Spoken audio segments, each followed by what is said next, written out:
వీళ్ళు దాని వెనకాల ఉండాలని మనకు అర్థమవుతా ఉంది.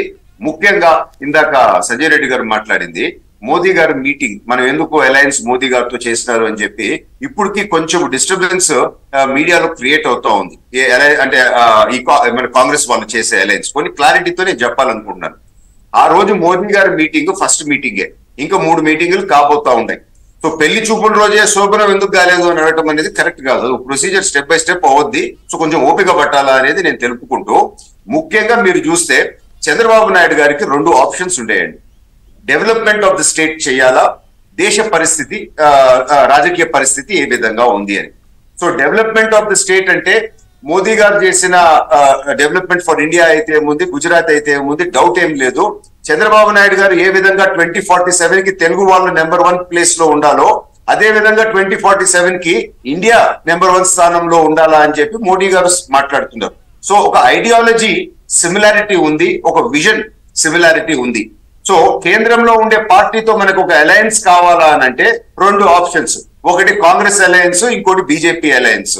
సో మోదీ గారు మళ్ళా పిఎం కాబోతా ఉన్నారని చెప్పి తెలుసు, ఒక పర్ఫెక్ట్ ట్రాక్ రికార్డ్ ఉంది, వారు అవసరం ఉంది, ఆంధ్ర రాష్ట్రానికి మంచి చేయాలా, ఈ జగన్మోహన్ రెడ్డి లాంటి రాక్షసుడిని ఈ ఎలక్షన్స్ లో అడ్డుకోవాలా అని అంటే కేంద్ర సపోర్ట్ కావాలనే ఉద్దేశంతో ఆ డెసిషన్ చంద్రబాబు నాయుడు గారు తీసుకున్నారు. సో ఇది క్లారిటీతో అందరికి అర్థం కావాలి.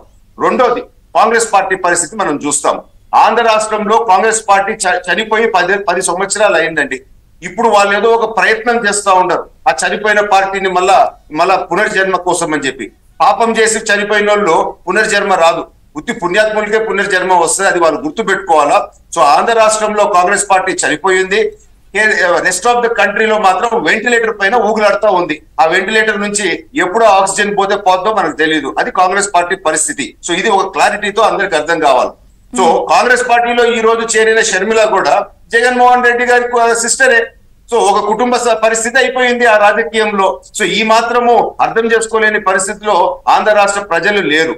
రెండోది కాంగ్రెస్ పార్టీ అధినేత ఎవరు కాబోయే ఫ్యూచర్ వాళ్ళు మాట్లాడే మాటల్లో రాహుల్ గాంధీ గారు ఇస్ నాన్ సీరియస్ పాలిటీషియన్. ఆయన ఒక రోజు ఇండియాలో ఉంటే 2 రోజులు అవుట్ ఆఫ్ కంట్రీ ఉంటాడు. ఆయన పాస్పోర్ట్ తెప్పించి మీరు చూడండి ఎన్ని వందల ట్రిప్స్ లాస్ట్ 2-3 సంవత్సరాల్లో చేసినారో.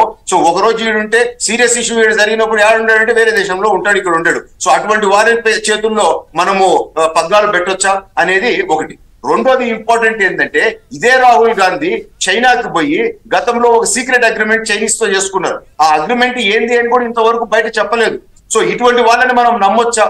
నిన్నగాక మొన్న 6 నెలల క్రితము ఆయన 8 నెలల క్రితము నేపాల్కి పోయి అక్కడ చైనీస్ ఎంబసీలో సంబంధించిన ఒక మహిళ, ఆమెకి చెడ్డ పేరు ఉంది, మొగోళ్ళని హనీ ట్రాప్ చేస్తా ఉంది నేపాల్ గవర్నమెంట్ అని కూడా.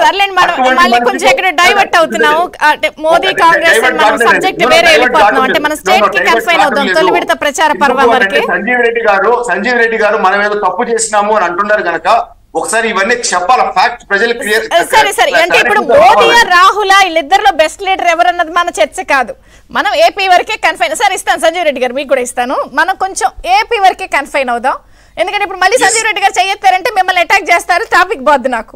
సంజీవ్ రెడ్డి గారు ప్లీజ్ ఏపీ స్టేట్ వరకు ప్రచార పర్వం లేదా జరుగుతున్న పరిణామాలు లేదా ఏదైతే అవుతుందో బీజేపీతో పోయినది ఆంధ్ర రాష్ట్రం మంచి కోరి అని చెప్పి మాత్రం సరే సార్ సంజయ్ రెడ్డి గారు ఓకే. అంటే ఇప్పుడు మళ్ళీ నేను మీకు కౌంటర్ ఇస్తే అది మోదీ రాహుల్ అయిపోద్ది, మనం ఏపీ వరకు అవుదాం. ఎలక్షన్స్ ఇక్కడ జరుగుతున్న ప్రజల నాడి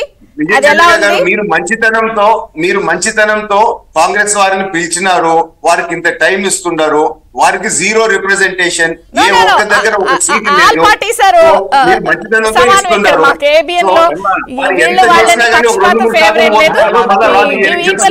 ఎవ్రీ పార్టీ. ఒక బ్రేక్ తీసుకుందాం, బ్రేక్ తర్వాత చర్చ కొనసాగుతుంది.